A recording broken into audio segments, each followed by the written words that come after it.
All right. So here we are in week 3, part 2. We are talking about 3 by 3 systems, meaning, what? Meaning something like this. So here's our question, all right.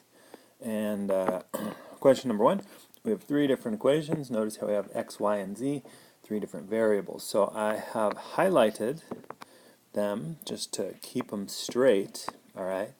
And there are a number of ways that you can go about solving one of these, but what I propose is this. So this may take a little more work than the easiest way, but this will always work.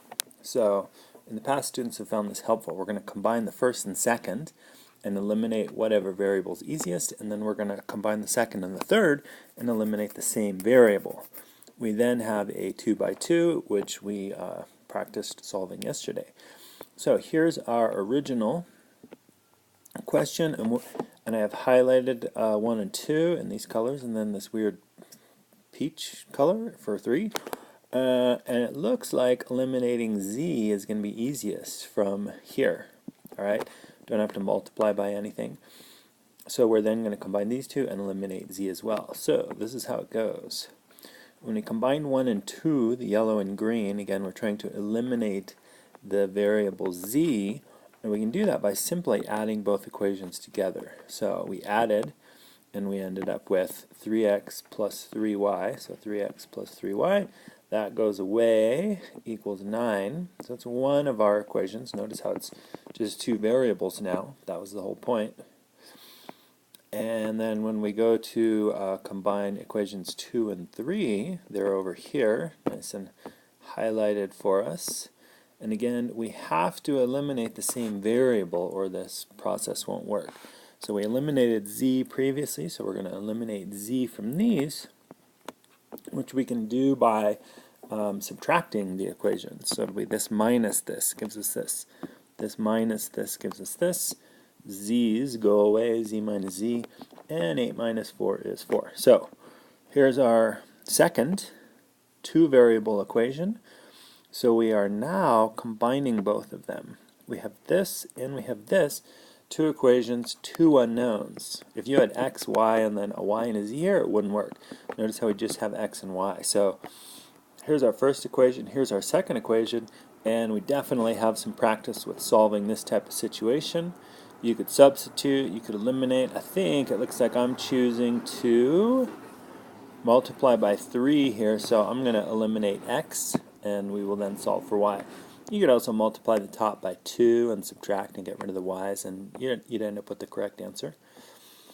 So after multiplying the entire bottom equation by 3, I end up with this.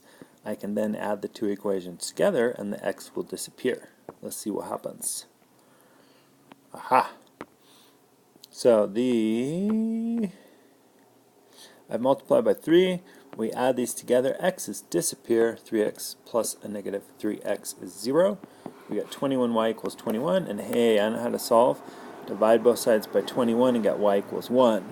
Okay, so it's you're like, victory, but there's always a but. We still need to solve for the x and the z. So let's see what happened. Yes, once we have y equals 1, you can basically plug into any equation you have up above, and there are several. Okay, here we go.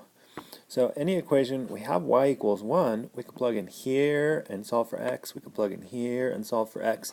Plugging in, let's say here, wouldn't help because we'd still have 2 unknowns. So anywhere where you just have y and another variable, you can plug in this equation, this equation, this equation, this equation. Well, that wouldn't help because we already know what y is. So I think what I have done is taken this equation, substituted in y equals 1, to yield a value for x, and so x equals 2. So now I have y, and now I have y equals 1 and x equals 2.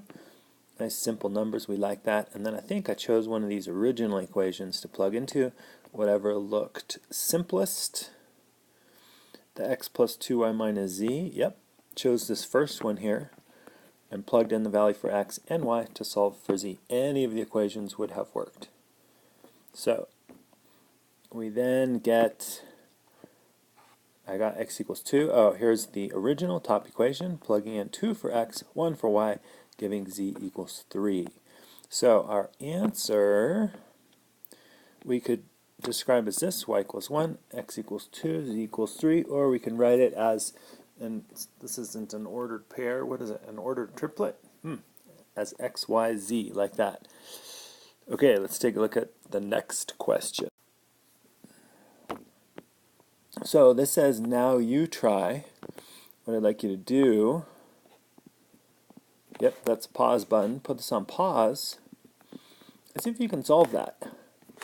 And then you're going to get an answer, and it's going to sound correct. And then I'll show you on the next page. Alright, so hopefully you paused and solved and ended up with something cool. So here's what we have in color coding. Combine the first two in blue, combine the bottom two in red, and when we combine the first two, so let's see, it looks like I chose to eliminate z again.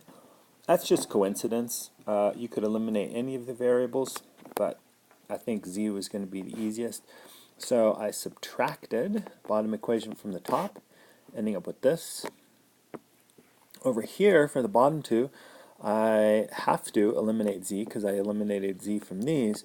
So in order to do that, I multiplied the top equation, everything by 2, and then added them together. So I didn't rewrite after I had multiplied by 2, but for example, 2 times 3x is 6x, 6x plus 2x is 8x. 2 times minus 2y is negative 4y, plus 3y is negative 1y, etc. So this, let's see, let's highlight. Yeah. So this equation and this equation were combined into a 2 by 2 system over here. So we have our 2 by 2 system, and again, you could solve by substitution. That might actually be kind of easy because y is almost by itself. But I think that I chose to eliminate y. It was in that elimination zone, so multiplying by 3 everything and adding together gives this. 22x equals negative 22, and I'm ending up with these nice even integers, so I think, hey, I'm probably correct. If I ended up with 1.37124, I might worry. Okay, and then I went ahead and substituted back in, so you could substitute here, you could substitute here to solve for y, and then one of the original equations to solve for z. Hopefully you ended up with that answer. If you didn't, check your work. You can do it, all right? Okay, applications. So I like calling these applications. Students might refer to them as word problems, which has a negative connotation, but you know, the reality is this is where we apply this to some situation that we may actually come across. So, find two numbers whose sum is 12 and product is 35. Sum is 12. We add them together, we get 12. Product is 35. We multiply them together, we get 35. So notice how in this application / word problem, there's two pieces of information that are given to us, and there are two unknowns, the two different numbers. Two equations, two variables. So what happened? We had these two, and I'm going to combine them, meaning solve them together, and I chose to do that by substituting. Elimination, that would be pretty challenging because this stuff's not being added. This is just one term. So I got y all by itself by subtracting x from both sides. So we can substitute this in here for y and then distribute. And I see this, as soon as I see this quadratic, where's my highlighter? As soon as I see that quadratic, I think, aha, I need 0 on one side, and I'm going to be trying to factor. So we went through completing the square and that kind of thing, but hopefully factoring will work. Most of the time it does. Your good buddy, the quadratic formula, will always work after a while. So here we are after distributing. We have this x squared. So I added x squared to both sides to make it positive, subtracted the 12x, because you really do want a positive x squared, or the factoring gets a little more challenging. Factoring yields 2 answers, and hey, these actually work. We add them together, we get 12. We multiply them, we get 35. Cool. Next up, Mr. T. He's rolling in the dough. He has 10 coins in his pocket, all of which are either quarters or dimes, no pennies or nickels. So he has $1.90. What coins does he have in his pocket? So I chose, and you could be more specific, and you could write this all out, but I'm sort of trying to save time here. Q plus D equals 10, and you could assume, or you might gather, that Q stands for quarters. The number of quarters, D stands for the number of dimes. So this equation here is for, this is like how many coins. And I color-coded the spot in the question where I got that information. So this is how I ended up with this. And then here, if he has $1.90, so this equation right here, 25Q. Q is the number of quarters. 25 times Q is going to be the number of cents that Q quarters is. This is the amount of money.